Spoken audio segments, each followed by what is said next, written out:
दोस्तों नमस्कार, मेरा नाम अमर है। मेरी उम्र 30 साल है और मैं एक अच्छी कंपनी में नौकरी करता हूँ।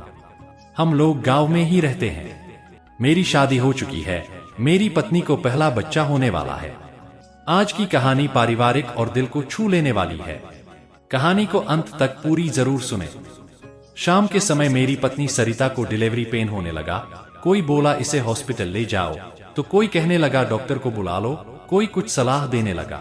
लेकिन माँ ने दिलासा दिया कि घबराने जैसी कोई बात नहीं है। इसी घर में मैंने भी तीन बच्चे जने हैं। नॉर्मल डिलीवरी से लड़की हुई। पहला बच्चा था इसलिए थोड़ा डर लग रहा था, पर माँ ने सब संभाल लिया। घर में सभी बहुत खुश थे।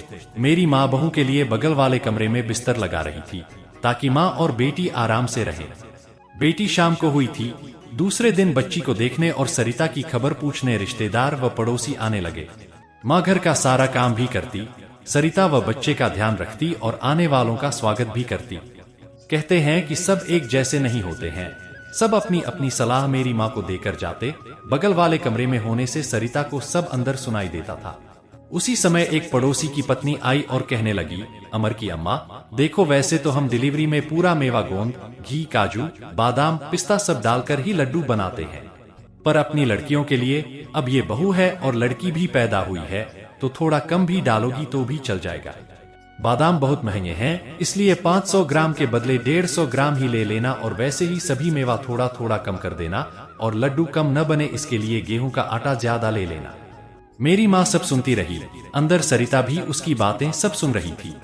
जब पड़ोसन चली गई तो मैंने अपनी माँ से कहा, माँ देखो मैं बाजार जा रहा हूँ, तुम मुझे लिखवा दो कि क्या लाना है, कोई चीज बाकी ना रहे। माँ ने सामान लिखवाया। हर चीज लड़की की डिलीवरी के हिसाब से ज्यादा ही था। मैंने माँ से पूछा, इस बार सभी सामान ज्यादा नहीं है? तो माँ ने कहा, जब घर में तुम और तुम्हारे भाई का जन्म हुआ था तब हमारी परिस्थिति अच्छी नहीं थी और इनकम भी कम थी। तब तुम्हारे पिताजी अकेले कमाते थे।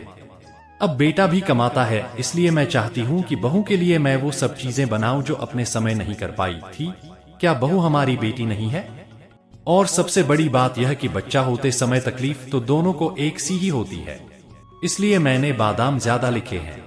लड्डू में तो डालूंगी ही और अलग से हलवा भी बनाकर खिलाऊंगी, जिससे बहू को कमजोरी नहीं आए और मेरी बहू और पोती हमेशा स्वस्थ रहें। सरिता भीतर से माँ की कही सारी बातें सुन रही थी। उसकी सास का बहू के प्रति स्नेह और अपनापन देख और सुनकर उसकी आंखें डबडबा आई और भरे गले से सोच रही थी कि मैं कितनी खुशकिस्मत हूँ जो मुझे इतनी प्यार और लाड करने वाली माँ जैसी सास मिली है। तभी थोड़ी देर बाद जब माँ कमरे में आई तो सरिता बोली, मम्मी जी, क्या मैं आपको मम्मी जी की जगह सिर्फ मम्मी कहूँ? बस फिर क्या था, दोनों सास बहू की आंखों में आंसू भरे थे। तो दोस्तों कैसी लगी यह कहानी कमेंट करके जरूर बताएं।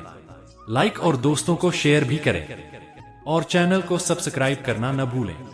फिर मिलते हैं ऐसी ही किसी कहानी के साथ। धन्यवाद।